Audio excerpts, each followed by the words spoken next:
যদি গৌরাঙ্গ না হইত তবে কি মেনে হইত, কেমনে ধরিতাম এ দে। শ্রীরাধার মহিমা প্রেম রস সীমা জগতে জানা তোকে, বলো জগতে জানা তোকে, জগতে জানা তোকে। জয় নিতাই। যদি গৌরাঙ্গ না হইত তবে কি মেনে হইত, কেমনে ধরিতাম এ দে। শ্রীরাধার মহিমা প্রেম রস সীমা জগতে জানা তোকে। কোনো মাধ্যম না হলে আমরা কোনো কিছুই পাই না। আমাদের শরীরের মধ্যে অক্সিজেন যায় কার মাধ্যমে? নাকের মাধ্যমে। জগতের কত সুন্দর রূপ আছে আমরা উপলব্ধি করতে পারি কার মাধ্যমে? চোখের মাধ্যমে। জগতে কত সুন্দর সুন্দর খাদ্য বস্তু রয়েছে আমরা গ্রহণ করতে পারি কিভাবে? মুখের মাধ্যমে বা জিহ্বার মাধ্যমে। তেমনি জগতের সর্বশ্রেষ্ঠ রস রাধা গোবিন্দের মধুর প্রেম মাধুর্য, এটা আমরা জানতে পারলাম কার মাধ্যমে? শ্রীকৃষ্ণ চৈতন্য গৌরাঙ্গ মহাপ্রভুর মাধ্যমে। তাহলে মহাপ্রভুকে যদি আমরা সেই মাধ্যমের সম্মানটুকু আমরা না দিই, তাহলে যার মাধ্যমে আমরা এত সুন্দর প্রেম রত্ন পেলাম তাকে আমরা অমর্যাদা করলাম। সেই অমর্যাদা যেন কখনো না হয়, ওই জন্যেই আমাদের প্রথম গৌরাঙ্গের প্রতি আমাদের শ্রদ্ধার্ঘ। কীর্তন হচ্ছে বাঙালি জাতির কাছে এমন একটি গান, এমন একটি উপহার, যে উপহারের মর্যাদাটি আমরা নিজেরা বাঙালিরাই দিতে ভুলে গেছি। কীর্তনকে আমরা এখনকার দিনে বিশেষ করে আমরা একটা এন্টারটেনমেন্টের পার্ট হিসেবে নিয়েছি, যে খুব প্রচুর নাচ গান হবে, প্রচুর আমরা সেখানে গিয়ে খুব ওই ফাংশনের অনুষ্ঠানের মতো আমরা গিয়ে নাচ গান করব, আর প্রচুর হই হুল্লোড় করে আমরা একদম পাড়াটিকে মাথার উপরে তুলে নিয়ে আসব। কিন্তু কীর্তনের মানে এটি নয়। আপনাদেরকে প্রপার সেই গাইডলাইন্সটাই দেওয়া হয়নি যে কীর্তনের মানে ওই হই হুল্লোড় করে নেচে গিয়ে শুকনো মাটিকে কাদামাটি করে দেওয়া, এটা কীর্তনের মূল কথা নয়। কীর্তন যখন শুনতে আসবেন, যদি আপনাদের গ্রামের ভক্তরা যদি মনে করেন যে আমরা একটু কীর্তন করাবো, সেটা জানবেন যে অনেক জন্মের পুণ্য ফল, ভাগ্য ভালো আপনাদের যে কীর্তন শোনার মতো ভাগ্য আপনাদের হচ্ছে। কেননা কীর্তন সবার জন্য নয়। মাছি সব জায়গায় বসে, কিন্তু মৌমাছি সব জায়গায় বসে না। মৌমাছি কেবলমাত্র কিসের উপরে বসে মায়েরা? ফুলের উপরে বসে। ফুলের উপরে বসলে তবেই সে মধু পায়। আর মধু এমন একটি জিনিস যেটি ল্যাবরেটরিতে তৈরি করা যায় না, কেবলমাত্র ভরসা করতে হয় মৌমাছির উপরে। মৌমাছি না হলে যেমন ফুলের মধুকে আস্বাদন করা যায় না, তেমনি ভক্তরূপী ভ্রমর না হলে কীর্তনরূপী ফুলের মধ্যে থেকে প্রেমরূপী মধু কখনো পান করা যায় না। কীর্তনরূপী ফুল থেকে মধু পেতে গেলে আপনাদেরকে ভক্ত ভ্রমর হতে হবে। ভক্ত ভ্রমর হন, মাছি হবেন না। মাছি দেখবেন নোংরা জিনিসে গিয়েও বসে, দেখবেন খুব মাছি ভন ভন করছে, যেখানে জানবেন সেখানে পচা জিনিস ভর্তি রয়েছে। যেখানে পচা জিনিস, মাছি সেখানে প্রচুর ভর্তি। এই জেনে রাখবেন, যেটা চারিদিকে খুব হই হুল্লোড় হয়ে বেড়াচ্ছে, সেটা যে আপনাকে মানসিক ভীষণ শান্তি দেবে, এই সবসময় এটা হয় না। সেই গান শুনতে গেলে কেবলমাত্র আমাদের বাংলার মানুষের কাছে ভরসা কীর্তন গান। কীর্তন গানের আসরে এসে যখন বসবেন, মন প্রাণ বাড়ির মধ্যে রেখে দিয়ে সে শুধু মন প্রাণটা কীর্তনের মধ্যেই দেবেন। আর মনে মনে প্রার্থনা করবেন, এটা মনে মনে প্রার্থনা করবেন। দুজনের কর্তব্য, কীর্তন যে শুনছে, কীর্তন যে গাইছে, দুজনের কর্তব্য। আমি কীর্তন গাইতে এসছি, আমি যদি মনে করি আমি কীর্তন গাইছি, ব্যাস আমার গান গাওয়া শেষ, আর হবে না, আর গান গাওয়া আমার হবে না। আমাকে কি মনে করতে হবে? এই কীর্তনের আসরে দাঁড়িয়ে, হে গৌর হরি, অনেক জন্মের পুণ্য ফলে তোমার কীর্তন গাওয়ার মতো ক্ষমতা তুমি আমায় দিয়েছ। তুমি অনেক পুণ্য ফল আমায় দিয়েছ, লোকে আমাকে কীর্তনিয়া সাজিয়ে আমাকে আসরে দান করিয়েছে। তুমি কৃপা করো প্রভু, তোমার কীর্তন করার মতো সাধ্য আমার নেই। তুমি যতটুকু আমায় আশীর্বাদ করবে, তুমি আমার দেহের মধ্য দিয়ে তুমি যতটুকু গাইতে পারবে তুমি আমাকে দিয়ে গাইয়ে নাও। আমি কীর্তন গাইছি এই ক্ষমতাটা আমার নেই। এইটা আসলে যদি দাঁড়িয়ে কোনো কীর্তনিয়া এই সমর্পণটি করতে পারে, তবেই তার কীর্তন গাওয়াটা সার্থক। আর কীর্তন শ্রোতা, আপনারা যারা কীর্তন শুনতে বসেছেন, তারা এসে আসলে প্রণাম করে বসবেন যে হে গৌর হরি, তোমার কীর্তন শোনার জন্য আমি আসরে বসেছি, তুমি একটু আমায় কৃপা করো।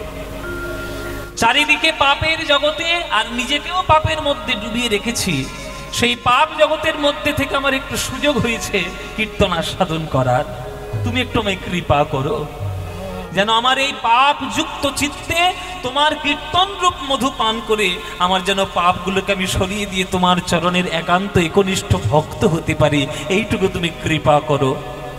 এই প্রার্থনা নিয়ে যদি কীর্তন শুনতে বসেন, তবে কীর্তন শোনাটা সার্থক হবে। নইলে কীর্তন শুনতে বসলেন আর বাঁধাকপির চচ্চড়ি কার বাড়িতে হয়েছে সেইটা গল্প করতে শুরু করে দিলেন, ওইটা কীর্তন শোনা হলো না। তাহলে আপনাদের বেকার কীর্তন শোনা, আর এই কমিটিদের বেকার কীর্তনের আয়োজন করা, এত পয়সা খরচা করে এত সুন্দর করে স্টেজ সাজিয়ে লাইট সাজিয়ে কীর্তনিয়া নিয়ে এসে তাদেরকে পারিশ্রমিক দাম দক্ষিণা সব কিছু দিয়ে এই যে গ্রামের মধ্যে কীর্তন হচ্ছে, তাদেরটাও পরিশ্রম সার্থক হবে না, বিফলে যাবে। তাহলে কীর্তন শোনার প্রথম এবং শ্রেষ্ঠ লাভ কি?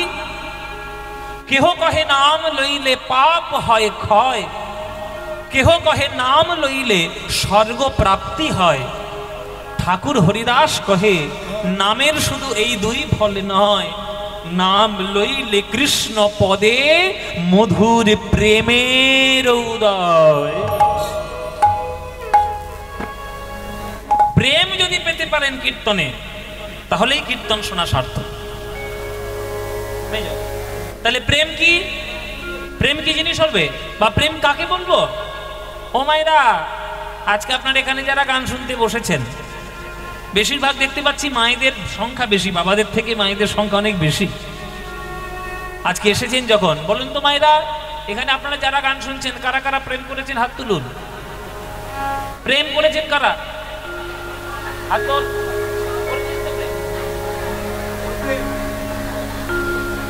হাত তুলুন। হ্যাঁ,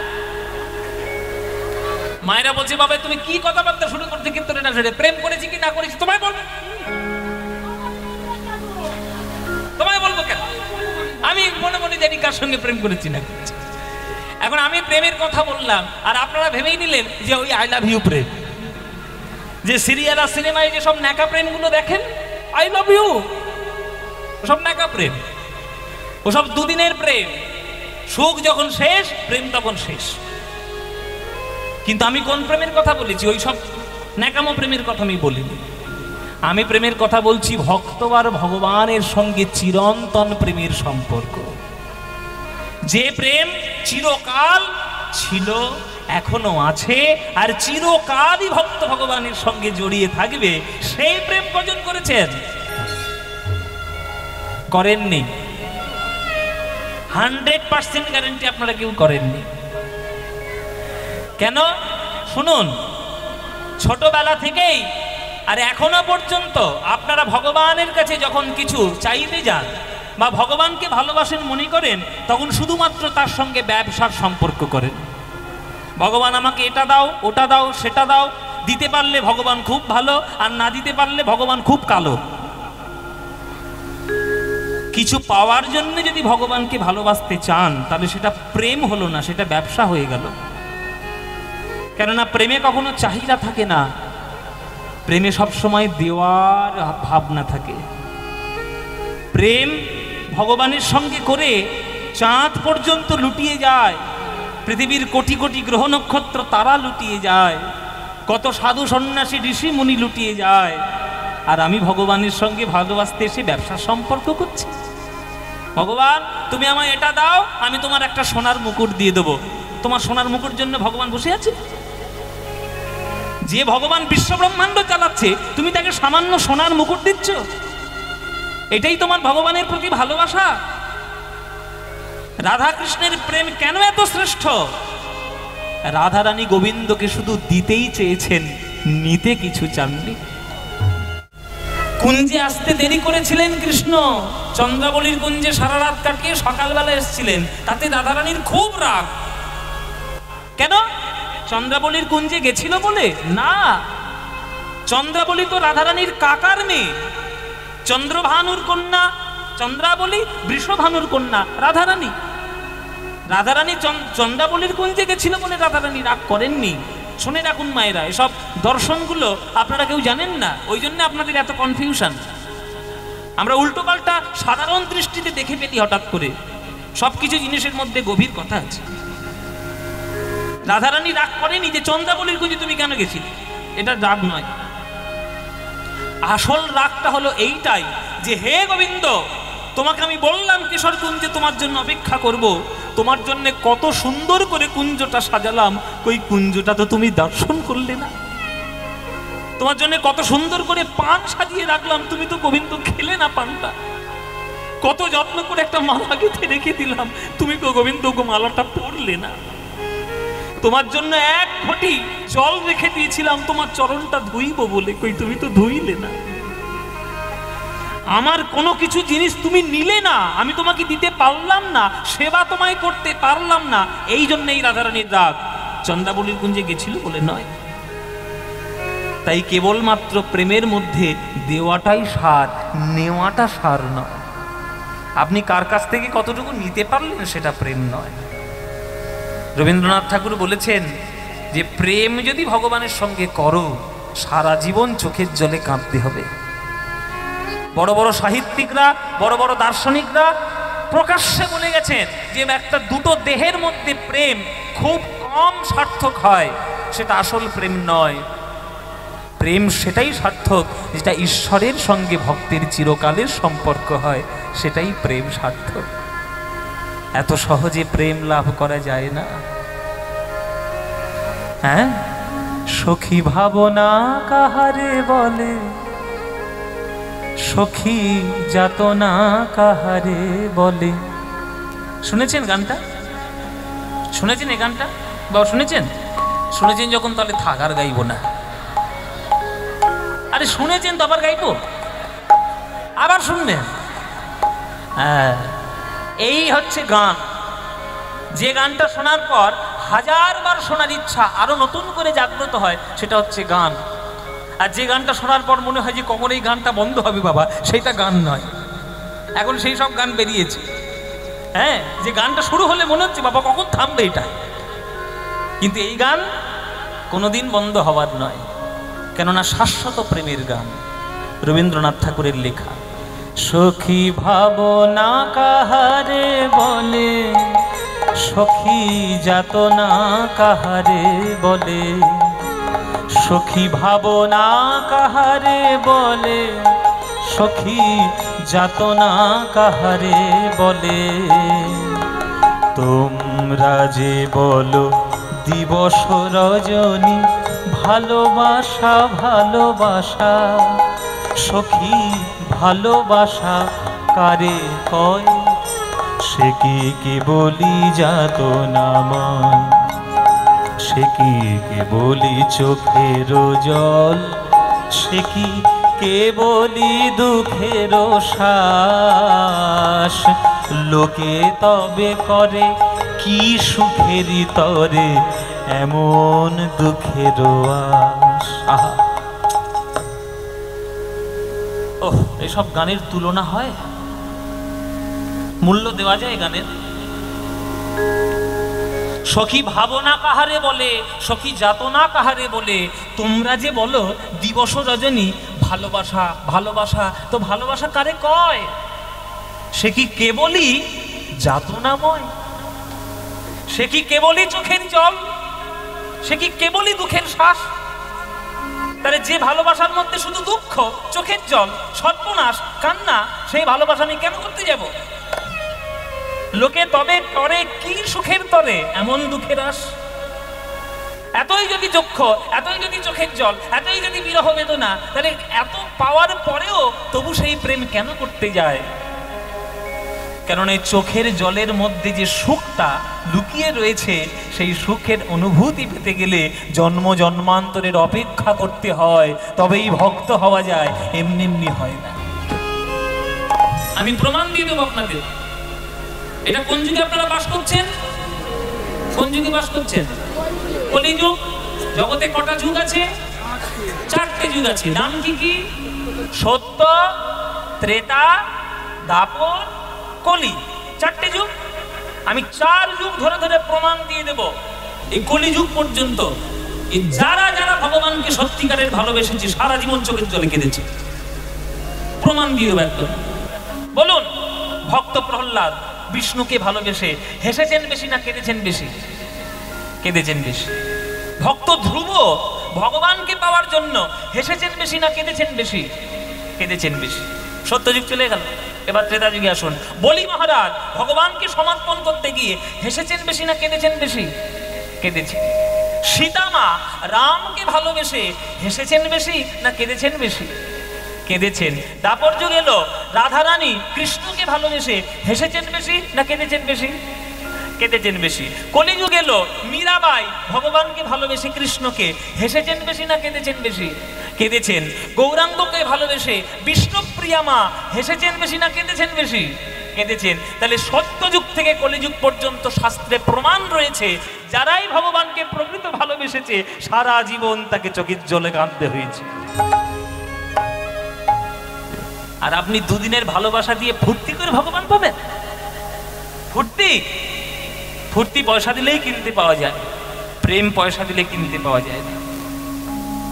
যদি কোনো শপিং মলে 1 কেজি প্রেম পাওয়া যায় 5 কোটি টাকা দিয়ে, তাহলে লোকে ডজন ডজন প্রেম কিলো কিলো কিনে নিয়ে আসতো। এত সোজা নয়, অনেক ভাগ্যের ফলে তবে ঈশ্বরের প্রেম বুকের মধ্যে মেলে। এত সহজ। আমার চোখে তো সকলই শোভন, সকলই নবীন, সকলই বিমল। আমার চোখে তো সকলই শোভন, সকলই নবীন, সকলই বিমল। সুনীল আকাশ, শ্যামল কানন, বিশদ জোছনা, কুসুম কোমল। সকলই আমারই মতো, তারা কেবলই হাসে, কেবলই গায়। হাসিয়া খেলিয়া মরিতে চায়, না জানে বেদন, না জানে রোদন, না জানে সাধের যাতনা যত।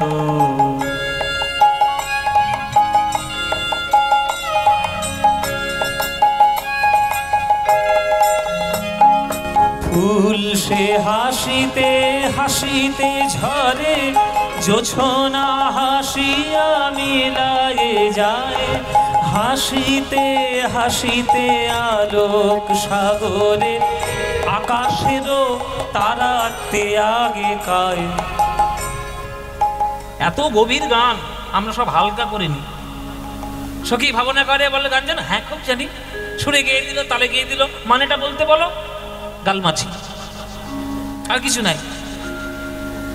তার জন্য একটু দর্শন জানতে হয়, তার জন্য একটু ভাব জানতে হয়। মায়েরা, তোমরা বেঁচে আছো আজ এই পৃথিবী গ্রহের মধ্যে, তুমি জানোই না এই আজকের দিনের মধ্যে সারা বিশ্ব ব্রহ্মাণ্ডে কত কি ঘটে গেছে। কটা তারা খসে পড়লো, কটা গ্রহ নষ্ট হলো, কোন ব্রহ্মাণ্ড কার সঙ্গে গিয়ে মিশলো, নতুন কটা সূর্যের উদয় হলো, আমরা কেউ জানি না। সব ভগবানের ইচ্ছাই হচ্ছে। তার ইচ্ছা ছাড়া আপনার এক পাও চলার ক্ষমতা নেই। আরে আপনি তো সামান্য মানুষ। তার ইচ্ছা ছাড়া সূর্য চলতে পারে না, তার ইচ্ছা ছাড়া বিশ্বব্রহ্মাণ্ড চলতে পারে না। আর সেই বিশ্বব্রহ্মাণ্ডের মধ্যে বাস করা ধুলোর থেকেও কম অংশে অংশীদার আপনি। আর আপনি নিজেকে এত বিরাট বড় মনে করছেন। তার কৃপায় সমস্ত কিছু পেয়েছেন, এইটা বলে মনে করে তার চরণে প্রেমটা করুন। ফুল সে হাসিতে হাসিতে ঝরে, জোছনা হাসিয়া মিলায়ে যায়। কথাগুলো শুনছেন বাবা? এই যে কল্যাণপুর বাজার, এখানে কাছাকাছি বাজার কল্যাণপুর তো নাকি? নাকি না কল্যাণপুর না, হ্যাঁ বারুইপুর। বাবা সে তো কল্যাণপুর ছেড়ে আরো দূরে। আচ্ছা বারুইপুর, আমি ধরে নিলাম বারুইপুরের কাছাকাছি মধ্যে সব থেকে বড় বারুইপুর। বারুইপুরে ফুলের দোকান নিশ্চয়ই আছে। বলে বাবা ফুলের দোকান থাকবে না? তা তোমার এই গলায় মালা দিয়েছে কি করতে? তাহলে ফুলের দোকান আছে। কেউ বাজার থেকে ফুলের মালা কিনে নিয়ে আসছে কীর্তনিয়ার গলায় দেবে বলে, কেউ বাজার থেকে ফুল কিনে নিয়ে যাচ্ছে নিজের প্রেমিকাকে দেবে বলে বা প্রেমিককে দেবে বলে, কেউ বাজার থেকে ফুল কিনে নিয়ে যাচ্ছে মাস্টার মশাইয়ের হাতে শ্রদ্ধা জানাবে বলে, কেউ ফুল কিনে নিয়ে যাচ্ছে মৃত বাবার চরণে পুষ্পাঞ্জলি দিয়ে তাকে শ্রদ্ধা জানাবে বলে, কেউ ফুল কিনে নিয়ে যাচ্ছে ঘরটা সুন্দর করে ডেকোরেশন করব এটা করবে বলে, আবার কেউ ফুল কিনে নিয়ে যাচ্ছে ঈশ্বরের চরণে পুজো দিয়ে ঈশ্বরের চরণে ভক্তি লাভ করবে বলে।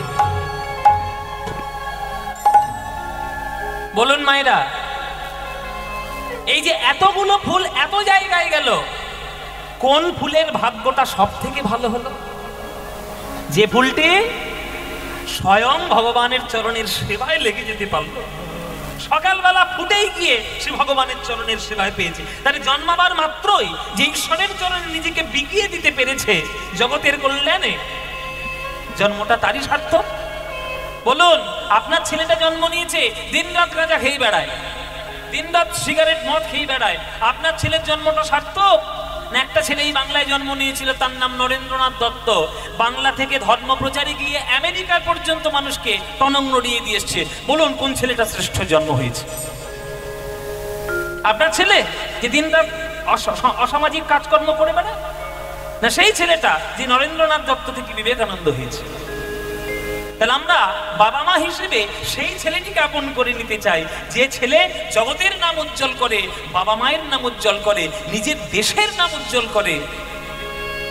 ওই ছেলেটাই হচ্ছে ফুল, যে জন্ম নেওয়ার পরে ঈশ্বরের কার্যে ব্রতী হয়েছে।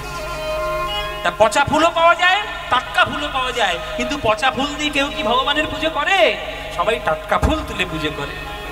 ওই জন্য ফুলের মতো ভক্ত হন, যাতে জন্ম নেওয়া মাত্রই আপনি, জীবন পাওয়া মাত্রই, জ্ঞান পাওয়া মাত্রই আপনি সেই জ্ঞানকে ঈশ্বরের চরণে বিকিয়ে দেবেন।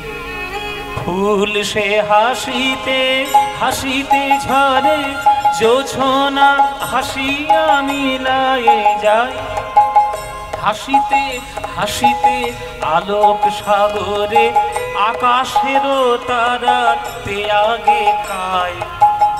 আমার মতন সুখী কে আছে, আয় সখী আয় আমার কাছে, সুখের হৃদয়ের সুখের গান শুনিয়া তোদের জুড়াবে প্রাণ।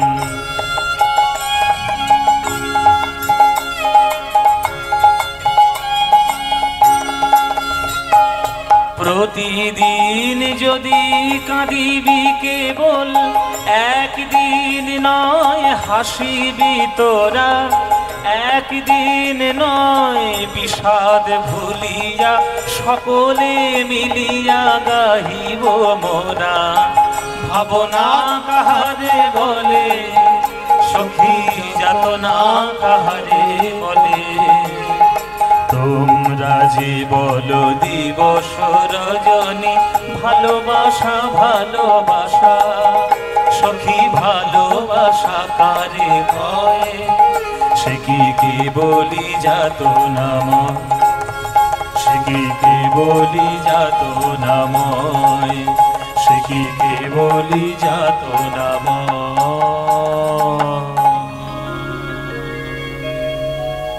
এই হচ্ছে রবীন্দ্রনাথ ঠাকুরের গান। এই যে কত উচ্চ স্তরের গান, আমরা বুঝি না, আমরা শুধু এই বাইরের জিনিসটাকেই শুনতে ভালোবাসি। ভেতরে ঢুকুন মায়েরা, ঘরটা বাইরের থেকে কখনো দেখবেন না, ঘরের মধ্যে গিয়ে দেখবেন ঘরে কি আছে। হ্যাঁ, যখন আপনি একটা বাঁধাকপি কিনে নিয়ে আসেন, তখন কি কাঁচা খান? সেটা রান্না করে খান। ওই রান্নাটা করা শিখুন, দেখবেন ভক্তির মধ্যে কত কি লুকানো রয়েছে।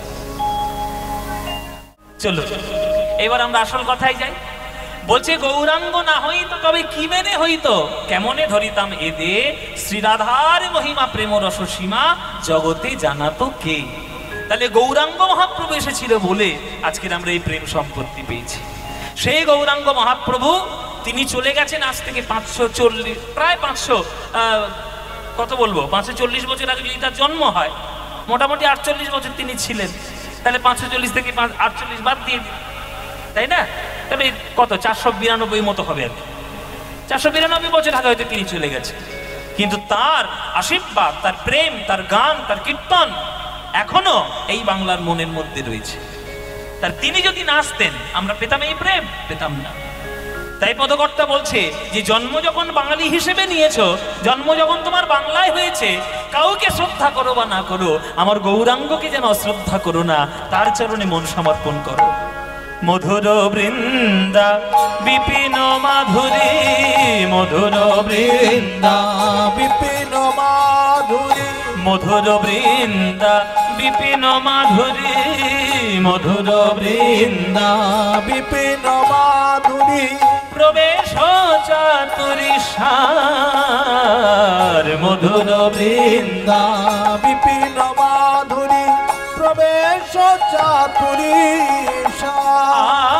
বরজ যুবতী ভাবের ভকতি, বরজ যুবতী ভাবের ভকতি, ওগো শকতি হইত কার, শকতি হইত কার। আর বরজ যুবতী ভাবের ভকতি, বরজ যুবতী ভাবের ভকতি, শকতি হইত কার, শকতি হইত কার। গাও গাও পুন গৌরাঙ্গের গুণ, গাও গাও পুন গৌরাঙ্গের গুণ, গাও গাও পুন গৌরাঙ্গের গুণ, গাও গাও পুন গৌরাঙ্গের গুণ, তোমরা গাও তোমরা গাও তোমরা গাও তোমরা গাও, গাও গাও পুন গৌরাঙ্গের গুণ, গাও গাও পুন গৌরাঙ্গের গুণ, গাও গাও পুন গৌরাঙ্গের গুণ, গাও গাও গাও পুন গৌরাঙ্গের গুণ, গাও গাও। ও মায়েরা তোমরা গাও, গৌরাঙ্গের নাম গাও। সত্যি বলছো? সত্যি? এখানে একটা শর্ত আছে কিন্তু, পদকর্তা বলে দিয়েছে যে গাও গাও পুন গৌরাঙ্গের গুণ, সকাল সন্ধে দিন রাত ভোর সন্ধে যখন ইচ্ছা গৌরাঙ্গের নাম গাও, কিন্তু একটা শর্ত আছে। শর্ত আছে।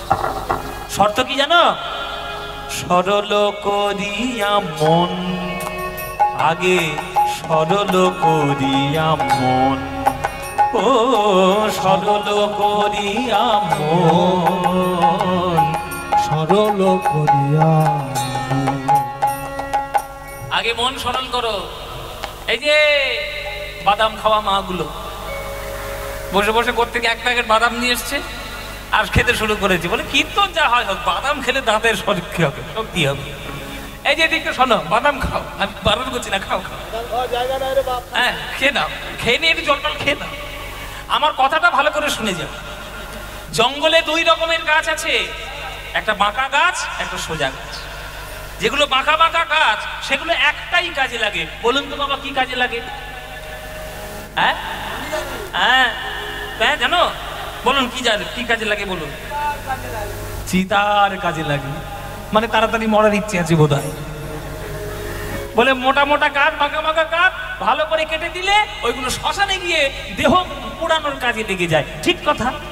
যেগুলো বাঁকা গাছ সেগুলো শুধু জ্বালানির কাজেই লাগে, কিন্তু জঙ্গলে যেগুলো সোজা গাছ অনেক কাজে লাগে। খাট বিছানা তৈরি হয়, কাঠ থেকে প্লাইউড হয়, টেবিল চেয়ার তৈরি হয়, কত রকমের ডেকোরেশন হয়। তাহলে একটা সোজা গাছ যদি হতে পারে তাহলে তার অনেক কাজ, আর বাঁকা গাছ হলেই একটা গাছ শুধু দাউ দাউ করে জ্বলবে। এবার আপনারা বলুন, আপনারা কি কাঠ হবেন, সোজা না বাঁকা? বাঁকা হবি? কি সর্বনাশ হয়ে গেল দেখো। কি সোজা হবে?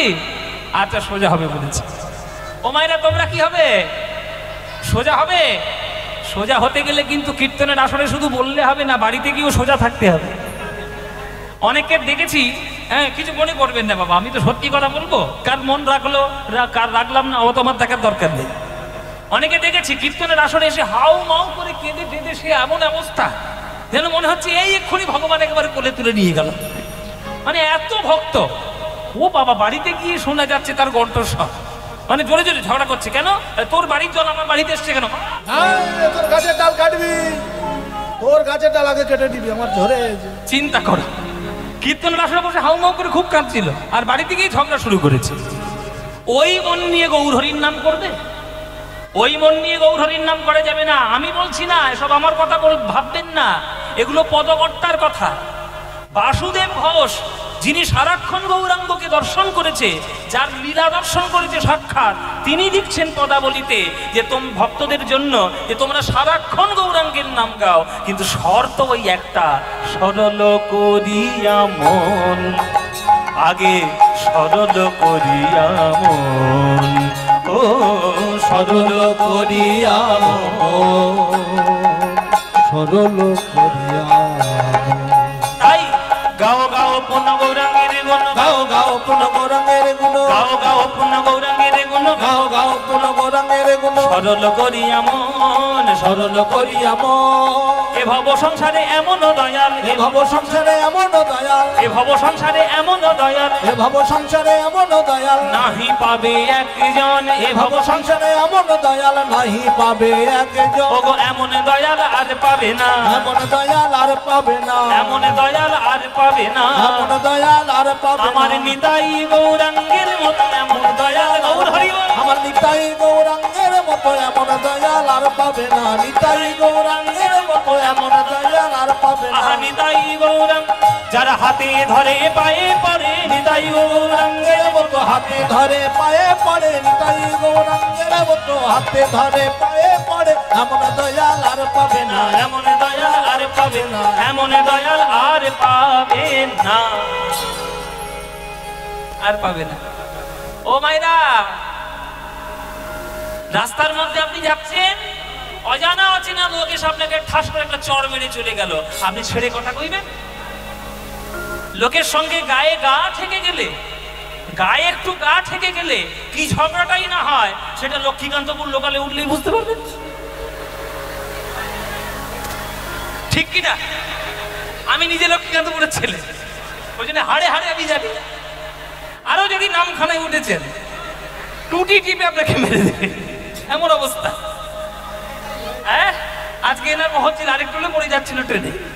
আজ আমি মজার কথাটা বলছি, মানে একটু একটু লোকের গায়ে মানে গা ঠেকে যাচ্ছে, তাতে যে কি ঝগড়া চিন্তা করা যায় না।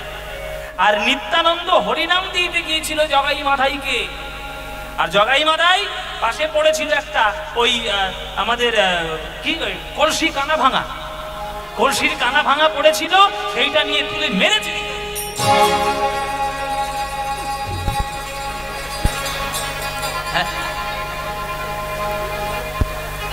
তবুও নিত্যানন্দ কি বলেছিল মায়েরা?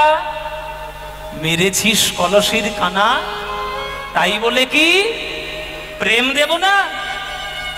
দরকার হলে আমায় আবার মা। ওরে জগাই, ওরে মাধাই, আমাকে মেরে যদি তোদের মানসিক শান্তি হয় আমাকে মা, কিন্তু তোদের হাতে ধরি পায়ে পড়ি, একবার আমার সঙ্গে বল হরি বল, হরি বল, হরি বল। মার খাওয়ার পরেও বলছে নিত্যানন্দ, বলো এমন দয়াল আর পাবে? যেচে যেচে যে প্রেম দেয়, ওই জন্য যাচা জিনিসের মূল্য কম, আর সেই জিনিসটা পেতে গেলে যখন দোকানে যেতে হয় তখন অনেক দাম, আর লোকে হাসি মুখের দামটা দিয়েও দেয়। হ্যাঁ, হাসি মুখে দিয়ে দেয়, ওই জন্য ভালো জিনিস সস্তায় কোনোদিন দেবে না, বলে দিলাম, মূল্য নেবে, নইলে সেই মূল্য জানবে না। নিত্যানন্দ এসেছিল বলে, গৌরহরি এসেছিল বলে সস্তায় অনেক ভালো গৌরকের প্রেম সম্পদ আমরা পেয়েছি। যে নিতাই কপাল ফাটার পরেও বলে মেরেছিস কলসির কানা, তাই বলে কি প্রেম দেব না? বলো এমন দয়াল আর পাবে না, এমন দয়াল আর পাবে না। আমার নিতাই গৌরাঙ্গের মতো এমন দয়াল আর পাবে না, আমার নিতাই গৌরাঙ্গের মতো এমন দয়াল আর পাবে না। তোমরা খুঁজে খুঁজে দেখতে পারো এমন দয়াল আর পাবে না, খুঁজে খুঁজে দেখতে পারো এমন দয়াল আর পাবে না। তোমরা বিচার করে দেখতে পারো এমন দয়াল আর পাবে না, বিচার করে দেখতে পারো এমন দয়াল আর পাবে না। যারা হাতে ধরে পায়ে পড়ে হরি বল, হরি বল বলে, হাতে ধরে পায়ে পড়ে হরি বল, হরি বল বলো বলে বলে, হাতে ধরে পায়ে পড়ে, হরি বলো বলে, এমন দয়া আর পাবে না, এমন দয়া আর পাবে না। তাহলে যে এত সুন্দর প্রেম আমাদের জন্য দিয়ে গেল, আমরা যদি তাকেই না ডাকি তাহলে হবেটা কি? গৌরাঙ্গ বলিয়া নাগিন গলিয়া, গৌরাঙ্গ বলিয়া নাগিন গলিয়া, কেমনে ধরিনু রে, গৌরাঙ্গ বলিয়া নাগিন গলিয়া, কেমনে ধরিনু রে, বাসু ঘষহিয়া পাশানো দিয়া কেমনে গড়িয়া আছে, বাসু ঘষহিয়া পাশানো দিয়া কেমনে গড়িয়া। পদকর্তা বাসুদেব ঘোষ বলছে, ওগো ভাগ্যবান কলিযুগগণ, তোমাদের অনেক ভাগ্য ভালো, গৌরাঙ্গ মহাপ্রভুর প্রেমে তোমরা পেয়েছো, কিন্তু আমার ভাগ্যে তো কই সেই প্রেমে আমি পেলাম না। অথচ গৌরাঙ্গের সঙ্গে থাকলাম, আমি পেলাম না। তাই তোমাদের হাতে ধরি, তোমাদের পায়ে পড়ি। মানব দেহ যখন পেয়েছো, আর সময় সুযোগ সুস্থতা যখন পেয়েছো, সময় যখন পাবে, সুযোগ যখন পাবে, সুস্থতা যখন পর্যন্ত থাকবে, একবারে প্রাণ ভরি গৌর হরির নাম বলে দেবে। সকাল সন্ধে যেখানেই থাকো না কেন, ভজ গৌরাঙ্গ, কহ গৌরাঙ্গ, লহ গৌরাঙ্গের নাম রে, ভজ গৌরাঙ্গ, কহ গৌরাঙ্গ, লহ গৌরাঙ্গের নাম রে। এই গানটা ভালো লাগে শুনতে? যদি ভালো লাগে তাহলে গাইবো, নইলে বন্ধ করে দেবো। গাইবো মায়েরা? ভালো লাগে গানটা? সত্যি বলছো? সিরিয়ালের দিব্যি আজকে সিরিয়াল দেখা বন্ধ করে দিয়েছি তো খুব রেগে আছে মায়েরা আমার উপর। ও মায়েরা, সিরিয়াল বেশি ভালো লাগে না কীর্তন? কীর্তন সত্যি বলছো? তাহলে ভজ গৌরাঙ্গ গানটা নিশ্চয়ই ভালো লাগে। তাহলে তোমরা করবে তো সবাই মিলে? বাহ! তাহলে ভজ গৌরাঙ্গ, কহ গৌরাঙ্গ, লহ গৌরাঙ্গের নাম রে। এ এত প্রাণের গান, মনের গান, হৃদয়ের গান, তোমাদের যাদের যাদের ভাল লাগে না, উলুধ্বনিরাও জোরে জোরে।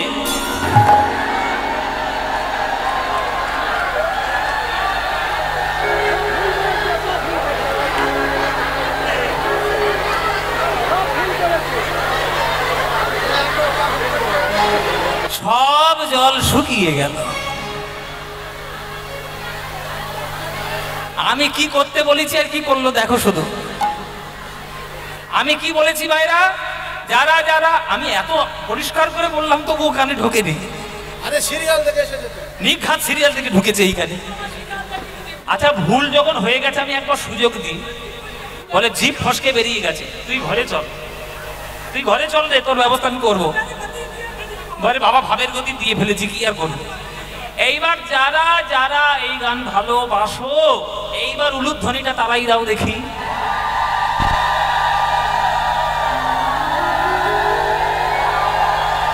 বাহ, সবাই খুব ভালোবাসে। আচ্ছা, ভালো যখন বেসেইছো, তাহলে এবার হাত তুলে সবাই মিলে আমার সঙ্গে গানটা গাইতে পারবে? ব্যাস, এমন জোরে জোরে গান গাইবেন আজকে। এইখান থেকে কল্যাণপুর স্টেশন কাছাকাছি, খুব বেশি দূর নয়। আপনাদের গানের আওয়াজ শুনে যেন ডায়মন্ড হারবার লোকাল বন্ধ হয়ে যায়। হ্যাঁ বাবা, কীর্তন একটা হচ্ছে বটেনি হঠাৎ।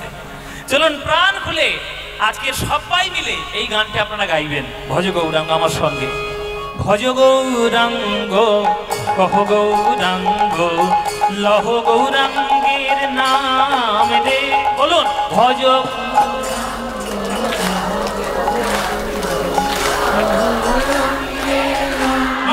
এই তো, ভজ গৌরাঙ্গ, কহ গৌরাঙ্গ, লহ গৌরাঙ্গের নাম রে। বলো,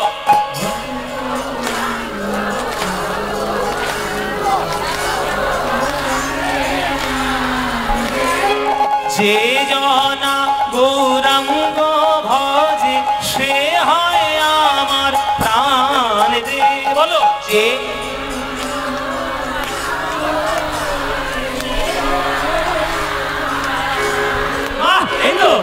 যে জনা গৌরাঙ্গ ভজে, সে হয় আমার প্রাণ রে। বলো, যে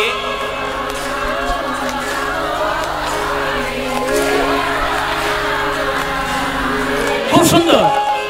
প্রভাত কালে হাবুরাঙ্গ, যে বলে একবার রে।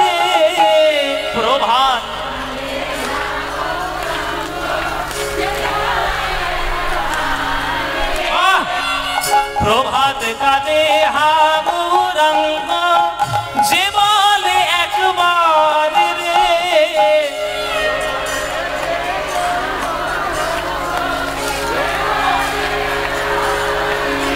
হ্যাঁ, সেই জন আমারও হয়, আমি হই তার রে। বলো, সেই জন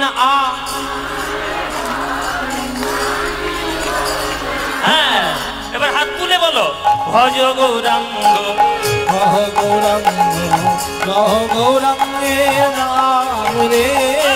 ভজ গৌরাঙ্গ, কহ গৌরাঙ্গ, কহ গৌরাঙ্গের নাম রে।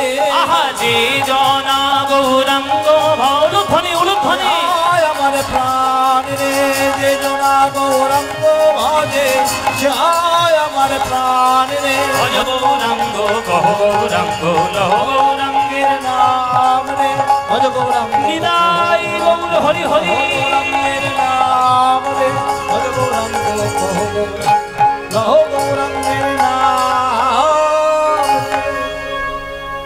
বলো, আনন্দ হয়েছে? তাহলে এই যে গৌরাঙ্গ মহাপ্রভুর প্রেমটা তোমরা পেলে, তাহলে কার জন্য তুমি কৃতজ্ঞতা জানাবে? গৌরাঙ্গ মহাপ্রভুর চরণে। সেই গৌরাঙ্গ মহাপ্রভুর আজকের একটা সুন্দর লীলা আমরা আস্বাদন করব। হ্যাঁ, সুন্দর আজকে লীলা, আজকে আমরা একটা আস্বাদন করব। চলুন, আজকের আমরা এই সমস্ত লীলাগুলো খুব কম শোনা যায়, কিন্তু যদি মন দিয়ে শোনেন তাহলে জানতে পারবেন কত কি তত্ত্ব কথা আমাদের এই কীর্তনের মধ্যে লুকানো। আমি বলেছি, কীর্তন যখন শুনতে বসবেন, মন দিয়ে নিজেকে ভক্ত বলে শুনতে বসবেন। সমালোচনা করব, কি করব না করব, ওই সব করলে হবে না। সুন্দর করে মন দিয়ে বসে বসে যা বলবো মন দিয়ে শুনবেন। চলুন, আর আস্তে আস্তে এখানে কথা হচ্ছে নাকি খুব, কেন? হ্যাঁ, ও কুটুমে এসছে, ও কুটুমে এসছে বলে কথা বলছে। অনেক বছর দেখা হয়নি তো। দিদি কেমন আছিস? চলো একটা কীর্তন শুনি। ওই কথা আমার কীর্তন শেষ হয়ে গেলে ঘরে গিয়ে করো।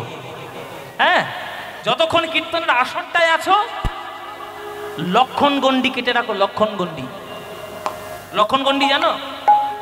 এই বাচ্চা, এই বস, চুপ করে, বাচ্চাগুলো চুপ কর, বস। লক্ষণ গণ্ডি জানো? সীতা যখন, রাম যখন মারিচকে মারতে গেছিল, আর মারিচ রামের গলা করে সীতা লক্ষণ করে চেঁচাচ্ছিল, তখন লক্ষণকে তিরস্কার করেছিল সীতা, যে তুমি ঘরে রয়েছো, দাদা বিপদে পড়েছে বাইরে। কিন্তু লক্ষণ জানতো যেটা আমার দাদার গলা নয়, এটা মারিচের গলা।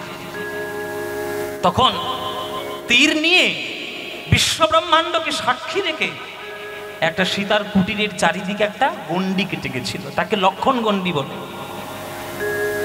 রাবণের 14 পুরুষের ক্ষমতা নেই যে ওই গণ্ডি বের করে সে সীতাকে বের করে নিয়ে আসবে, ক্ষমতা নেই। অথচ রাবণের মতো বীর ত্রেতা যুগে হাজারে একটা কম পাওয়া যায় বাবা, কিন্তু ক্ষমতা নেই। তাহলে কত বড় শক্তিধর ছিল লক্ষণ, যে একটা গণ্ডি কেটে দিয়ে গেছে। রাবণ একবার করে যেই পা দিচ্ছে, মনে হচ্ছে যেন পৃথিবীর সমস্ত বিদ্যুৎ তাকে এসে যেন ঝলকা দিচ্ছে, কিছুতেই প্রবেশ করতে পারে। জেনে রাখবেন, এই কীর্তনের প্যান্ডেলটা লক্ষণ গণ্ডির মতো। এই প্যান্ডেলের মধ্যে যখন চলে এসছেন, আপনি কিন্তু একটা লক্ষণ গণ্ডির মধ্যে বসে গেছেন।